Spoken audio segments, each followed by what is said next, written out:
Coucou tout le monde, c'est Tulsa. Alors je vous retrouve aujourd'hui pour vous présenter le Ghost Tarot édité par Lo Scarabeo.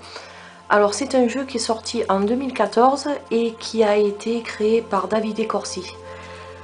Alors vous allez voir que c'est un tarot qui est très beau, mais il a une petite particularité, enfin une petite, il y en a d'autres comme lui, c'est qu'il est fait en fait avec des photos par ordinateur. Alors quand je dis photo, vous allez voir que c'est quand même très bien fait. C'est pas du tout des dessins qu'on a dans les illustrations. Alors déjà voilà, ça vous donne une idée de l'ambiance du jeu. Voilà. Donc vous voyez que c'est donc des figures fantomatiques. Et derrière il y a des décors un peu, bon, pas vraiment photos. Il y a certaines choses c'est des photos et d'autres c'est des montages. Mais c'est super bien fait, vous allez voir. Alors le dos des cartes se présente comme ceci. Alors un très beau dos je trouve. Voilà, avec cet œil et des entrelacs qui rappellent un peu peut-être des animaux, vous voyez. Enfin, selon comment on les regarde. J'ai pas une bonne éclairage. Ah voilà, là c'est mieux. Donc endroit envers possible pour ce jeu, pour le tirage. Donc les personnes qui tirent à l'envers, vous n'aurez pas de problème avec ce jeu. Une autre carte de présentation, bon toujours pareil, ça on s'en fout un peu. Et je vais vous montrer vite fait le livret. Alors, un seul tirage qui nous est proposé comme d'habitude chez Lo Scarabeo, donc un tirage en croix. Donc plusieurs langues, dont l'anglais, l'italien, l'espagnol, le français et l'allemand. Alors on va aller au français et je vais vous montrer, bon il n'y a pas grand chose à dire, c'est comme d'hab. Donc le tarot des fantômes, pourquoi le tarot des fantômes a été fait, dans quel aspect, dans quelle optique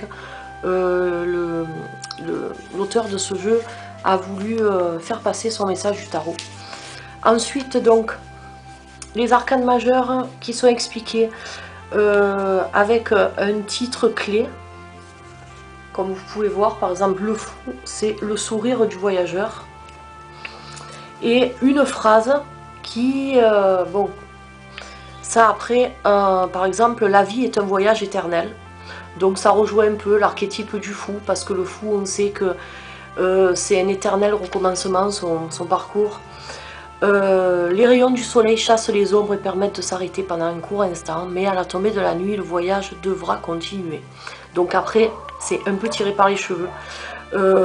C'est ça le problème quand ils utilisent des phrases pour montrer des trucs, pour expliquer les lames plutôt. Donc moi je préfère quand c'est des mots clés, donc basez-vous sur un vrai livre, hein, ne vous basez pas trop là-dessus.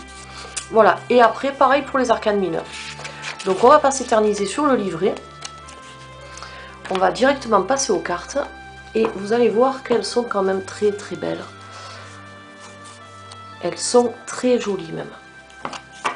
Alors donc là on est dans les arcanes mineures, donc majeures, pardon, donc vous, j'ai pas un bon, je vais essayer, je peux pas zoomer quand j'ai l'appareil qui est en marche, à cause de la fenêtre j'ai pas un bon éclairage du tout, et j'ai peur que vous voyez pas grand chose, donc je vais mettre plutôt les cartes comme ça.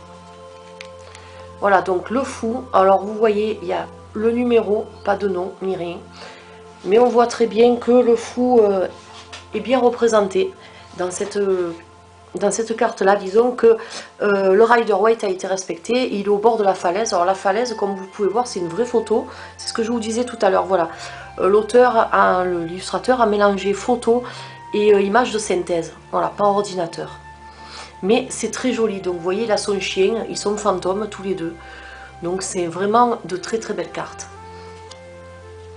Ensuite on a le battleur qui, avec sa coupe, ses deniers, son épée et son bâton. Donc pareil, l'archétype du battleur est très bien représenté dans cette carte. La papesse qui a son livre.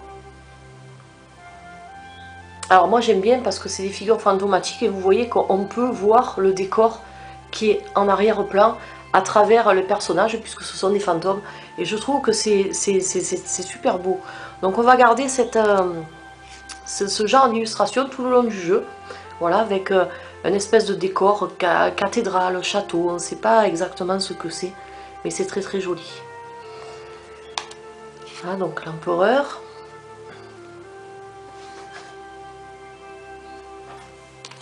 Le pape. qui est très bien représenté. C'est vraiment un pape qu'on a sur cette carte-là, un pape fantôme, mais un pape quand même. L'amoureux. Celle-ci, elle est magnifique. Vous voyez à travers la robe comme ça fait, on voit la fenêtre, on voit... C'est vraiment très beau. J'ai craqué sur ces illustrations. Alors celle-ci, c'est une de mes favorites. Le chariot, regardez comme c'est beau. Les chevaux fantômes. Avec le cocher fantôme, là. Elle est magnifique, cette carte. Ensuite, on a la force. Avec la guerrière, mais qui... j'aimais comme c'est représenté. Elle ne combat pas le lion. Le lion est fantôme, alors que elle et la petite fille sont bien réelles. Et donc on voit quand même la douceur en même temps qui est dans cette carte là, et je trouve que c'est super sympa. Il n'y a pas d'agressivité, il n'y a rien de représenté, mais cette carte nous rappelle par la présence du lion la carte de la force, et par la présence aussi de son habit de guerrière. Donc je trouve que c'est assez original de représenter la force de cette façon là. L'ermite avec sa lampe torche. La roue. Alors j'aime bien la roue parce que avec ses feux follets autour qui représentent les 4 éléments. La justice. Donc vous voyez qu'il n'y a pas besoin d'avoir les noms pour reconnaître, les illustrations parlent d'elles-mêmes. Le pendu bien sûr. La mort à l'entrée du cimetière avec sa faux, donc vraiment on reconnaît la mort dans cette carte là très facilement. Voilà, donc là c'est la tempérance.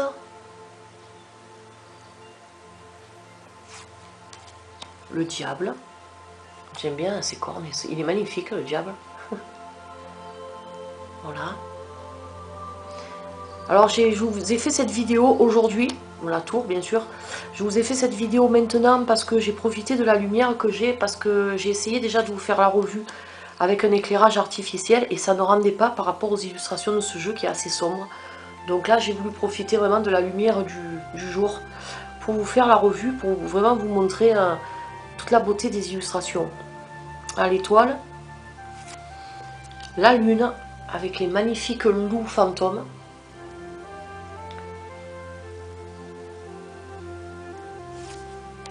Le soleil.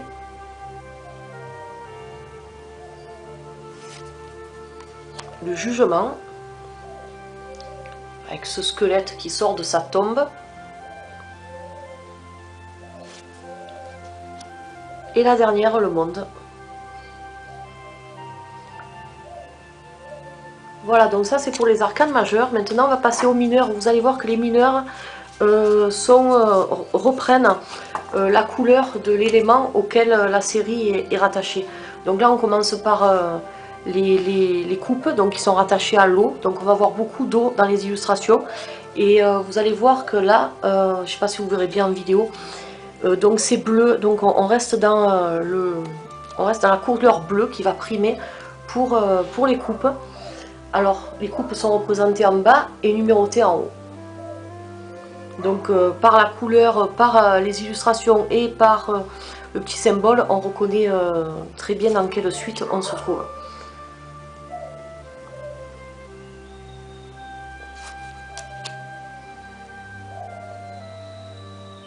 Alors les visages sont bien faits, ce ne sont pas des photos de personnes. C'est vraiment des illustrations faites avec l'ordinateur, mais elles sont très belles. Vous voyez, donc c'est pas fait avec des vraies photos, c'est pas des vrais visages qu'on voit sur ces illustrations. Elle est superbe celle-là. Il est splendide. Je sais pas s'il rend bien en photo, mais quand on l'a dans les mains, c'est vraiment un très très beau jeu. En plus, il est pas cher, hein. Il est à 13,74 € je crois sur Amazon. Donc vous voyez que par rapport à certains jeux, le Scarabeo, il est pas cher du tout, hein. Il a baissé et franchement, s'il vous intéresse, n'attendez pas.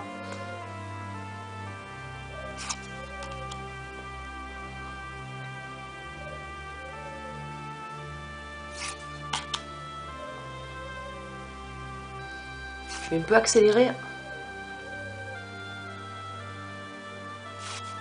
Hop là. Elle glisse très, très bien, hein.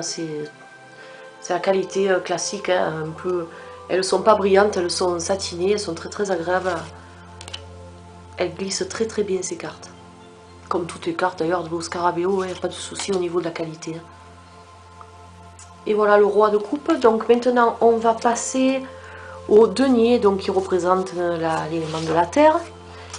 Et qui se base, qui a la couleur vert qui prime dans cette série. L'as de denier, voilà.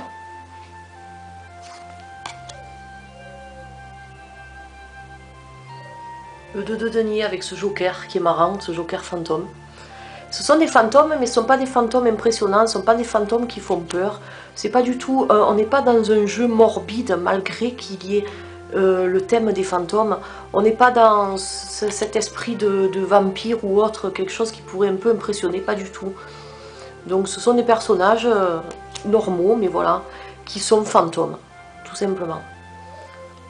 Mais il est très très très très beau. Celle-ci, elle est triste, cette carte avec cet homme qui pleure sur la tombe de quelqu'un. On voit que...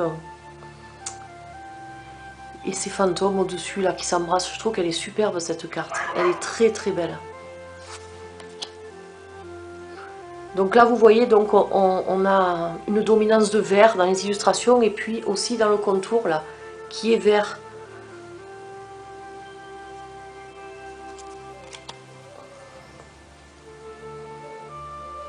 La mariée est très très belle. Donc on voit les gens, ceux qui sont humains et les fantômes. On voit vraiment la différence entre les deux. Ça donne de la couleur. C'est très très beau. Là on a plein de petits oiseaux de toutes les couleurs qui volent au-dessus. Il y a beaucoup de douceur dans ce jeu.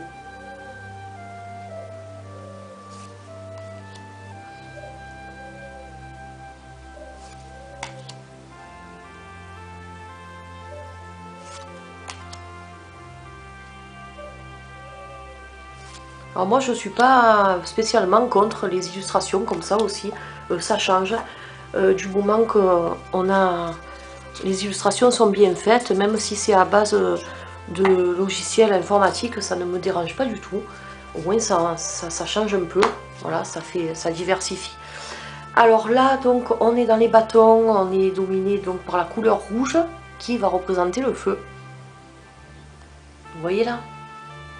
Donc le bâton, le rouge, et on va retrouver beaucoup le rouge dans les illustrations de ces cartes. Le rouge, la couleur feu. Bon, à part certaines, comme celle-ci par exemple, c'est un bateau fantôme, donc celle-ci, il n'y a pas de rouge, mais très jolie. Celle-là, elle est splendide, regardez ça. Je vous montre un peu de près. Parce que franchement, c'est un jeu, je le connaissais pas du tout. Je le connaissais pas du tout et ça a été vraiment une surprise de tomber là-dessus.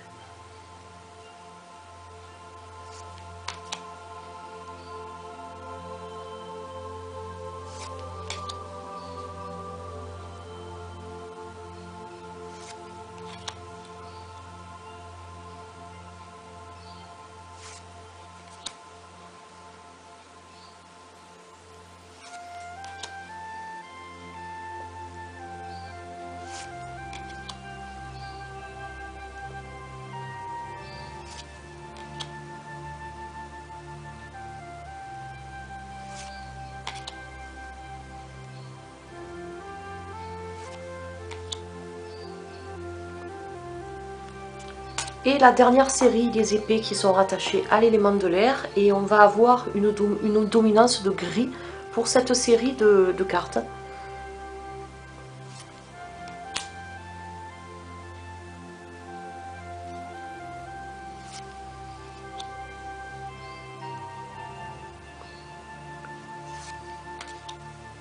J'évite de trop vous mettre mes doigts au milieu pour que vous voyez vraiment la beauté des cartes.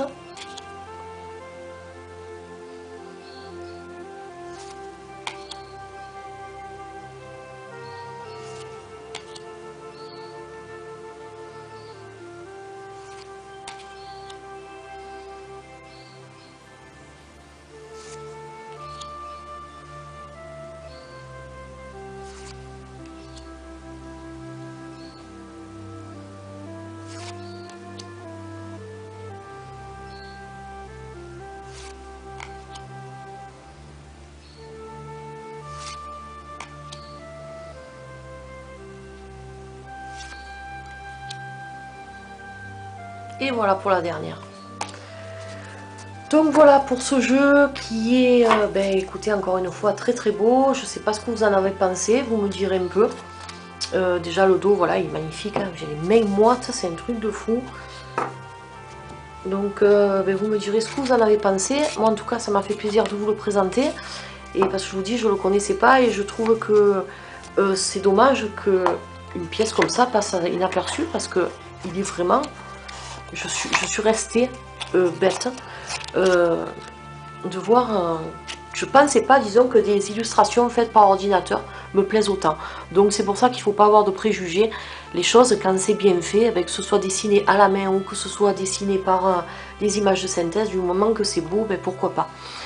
Voilà, donc c'était la revue du Ghost Tarot, le tarot des fantômes en français. Je vous retrouve prochainement pour vous présenter d'autres tarots. Et en attendant, je vous souhaite de passer d'excellentes journées à tous et un bon week-end. Allez, bye bye.